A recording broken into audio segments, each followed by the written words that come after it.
നമുക്കിന്നൊരു കല്യാണമുണ്ട്. അപ്പോൾ വേഗം പോയി ഞാൻ ഡ്രസ്സൊക്കെ മാറി ഒന്ന് മേക്കപ്പ് ഇട്ടിട്ട് വരട്ടെ. അപ്പോൾ ഈ ഒരു ഡ്രസ്സ് ഇട്ടിട്ടുള്ള വീഡിയോ മുമ്പ് കാണുമ്പോൾ ഇങ്ങനെ കുറേ കമൻറ്റ്സ് വരുന്നുണ്ട്, ഈ ഡ്രസ്സ് എവിടുന്നാന്ന് ചോദിച്ചിട്ട്.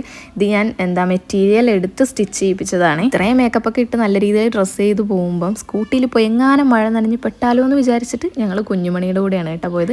ഇതാണ് ഫവാസ്, അപ്പുറത്ത് നിൽക്കുന്നത് കുഞ്ഞുമണി. അപ്പോൾ ഇവർ രണ്ടാളും ഷിനാജിൻ്റെ ഉറ്റ സുഹൃത്തുക്കളാണ്. മുന്നത്തെ വീഡിയോ കണ്ടവർക്കറിയാം, മിക്ക വീഡിയോസിൽ ഇവർ കാണും. സുഹൃത്തുക്കൾ എന്നതിലുപരി ഞങ്ങളുടെ അഫെയറിന് ഏറ്റവും കൂടുതൽ സപ്പോർട്ടായിട്ട് നിന്ന രണ്ടാൾക്കാരാണ് കേട്ടോ. ഞങ്ങളുടെ തുടക്കം തൊട്ട് എപ്പോഴും ഞങ്ങളുടെ കൂടെയവരുണ്ട്. കല്യാണത്തിന് പോയാൽ പിന്നെ ചെറുക്കൻ്റെയും പെണ്ണിൻ്റെയും കൂടെ ഇന്ന് ഫോട്ടോ എടുക്കൽ അതൊരു ചടങ്ങാണല്ലോ. അങ്ങനെ കൂടെ കയറി നമ്മൾ ഫോട്ടോസൊക്കെ എടുത്ത് ഞങ്ങൾ അവിടെ ഇരിക്കുമ്പോൾ ഈ രണ്ട് പിള്ളേർ നമ്മളിങ്ങനെ ചുറ്റിപ്പറ്റി നടക്കുന്നുണ്ടായിരുന്നു കേട്ടോ. വിളിച്ച് കാര്യം ചോദിച്ചപ്പോഴാണ് പറഞ്ഞത് നമ്മുടെ കുട്ടി സബ്സ്ക്രൈബേഴ്സാണ്. പിന്നെ വേറെയും നമ്മുടെ കുറച്ചധികം സബ്സ്ക്രൈബേഴ്സിനെ കണ്ടിട്ടുണ്ടായിരുന്നു. കുറേ പേര് വന്ന് വർത്താനം പറഞ്ഞ് ഫോട്ടോസ് എടുത്ത് എന്തായാലും നല്ല ഹാപ്പിയായി. അങ്ങനെ ഫോട്ടോ സെക്ഷനൊക്കെ കഴിഞ്ഞ് അവിടെ നിന്നപ്പോഴാണ് സീറ്റ് ഒഴിഞ്ഞത് കണ്ടത്. വേഗം പോയി ഞങ്ങൾ കഴിക്കാൻ വേണ്ടിയിട്ടിരുന്നു. നല്ല കിഡിലൻ ഫുഡായിരുന്നു കേട്ടോ. ബീഫ് ബിരിയാണിയും പിന്നെ ചിക്കൻ മന്തിയും അങ്ങനെ കുറച്ച് ഐറ്റംസ് ഒക്കെ ഉണ്ടായിരുന്നു.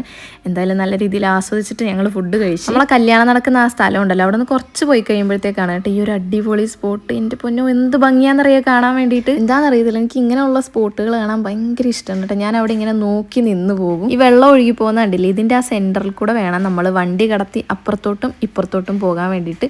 മനസ്സിൽ ചെറിയൊരു പേടിയൊക്കെ ഉണ്ടായിരുന്നു കേട്ടോ, പക്ഷേ അടിപൊളി വ്യൂ ആയിരുന്നു. എന്തായാലും അവിടുന്ന് നമ്മൾ നേരെ കാഞ്ഞിരപ്പുഴയ്ക്കാണ് കേട്ടോ പോയത്. കഴിഞ്ഞ ദിവസം നമുക്ക് പ്ലാൻ ചെയ്തിട്ട് പോകാൻ പറ്റിയില്ലല്ലോ, അപ്പോൾ നമ്മൾ എന്തായാലും ഇന്ന് പോകാമെന്ന് വിചാരിച്ചു. മഴയാണെങ്കിൽ നല്ല കാര്യമായിട്ട് പെയ്യുന്നുണ്ടായിരുന്നു. അങ്ങനെ ഞങ്ങൾ 4 ആളും കൂടെ നേരെ കാഞ്ഞിരപ്പുഴയ്ക്ക് പോയി. ചേട്ടാ ചേട്ടാ കാട്ടോർമ്മൻ ചേട്ടാ,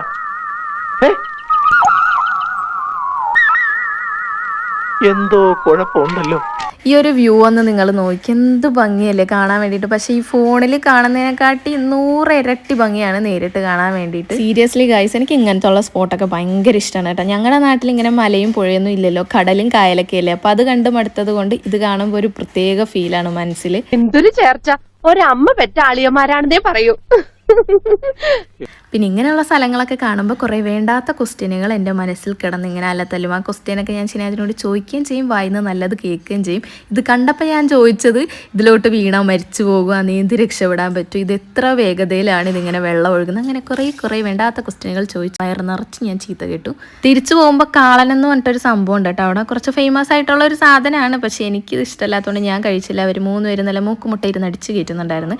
അങ്ങനെ ഭയങ്കര മഴയായിരുന്നു. പിന്നെ പോകുന്ന വഴി ലൈറ്റായിട്ട് പാസ്തയും കഴിച്ച് ഞങ്ങൾ നേരെ വീട്ടിൽ പോയി.